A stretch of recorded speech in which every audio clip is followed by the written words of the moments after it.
Hi friends, welcome to my channel. నేను మీ రమ్మ Vinay. Friends, ఈరోజు నేను మన ఛానల్లో తొందరగా చేసే చిక్కుడుగాయ ఫ్రై చేయబోతున్నా. చాలా ఈజీ. ఒకసారి మీరు కూడా ట్రై చేయండి. చాలా టేస్ట్ ఉంటుంది సింపుల్గా. చూడండి, నేను హాఫ్ కేజీ చిక్కుడుగాయ తీసుకొని ఇలా మొత్తం కట్ చేసి పక్కన ఉంచుకున్నా.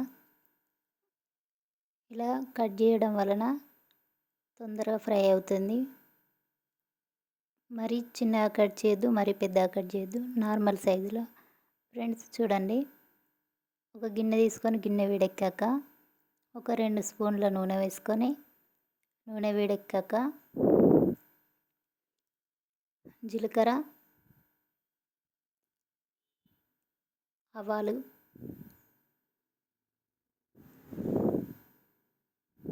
ఇలా ఫ్రై అయ్యాక ఆనియన్, కట్ చేసి పెట్టుకున్న ఆనియన్ వేసుకోవాలి. ఆనియన్ వేడెక్కాక పచ్చిమిర్చి అనేది కొంచెం ఎక్కువ వేసుకోండి.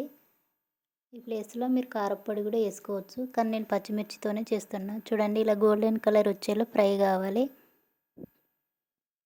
ఇలా ఫ్రై అయ్యాక నెక్స్ట్ చిటికెడంత పసుపు వేసి ఒకసారి మళ్ళీ కలపండి.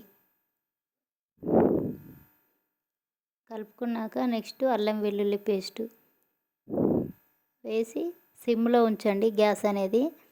ఎందుకంటే అల్లం వెల్లుల్లి పేస్ట్ వేసినాం కాబట్టి హై ఫ్లేమ్లో ఉంటే మాడిపోతుంది. సిమ్లోనే ఉంచి కలుపుకోండి. నెక్స్ట్ చిక్కుడుకాయ, కట్ చేసి పెట్టుకున్న చిక్కుడుకాయ వేసి సిమ్లోనే ఫ్రై చేసుకోవాలి. హై ఫ్లేమ్లో ఫ్రై చేయకూడదు, సిమ్లో వేస్తేనే చాలా టేస్ట్ ఉంటుంది. చిక్కుడుకాయ కూడా మంచిగా ఫ్రై అవుతుంది.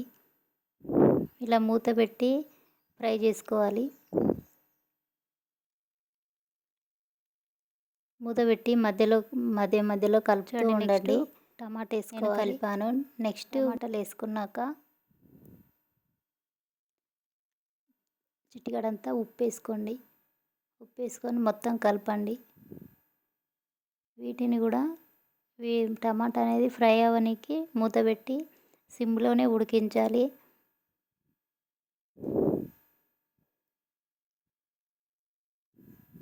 నెక్స్ట్ కొత్తిమీర వేసుకోవాలి.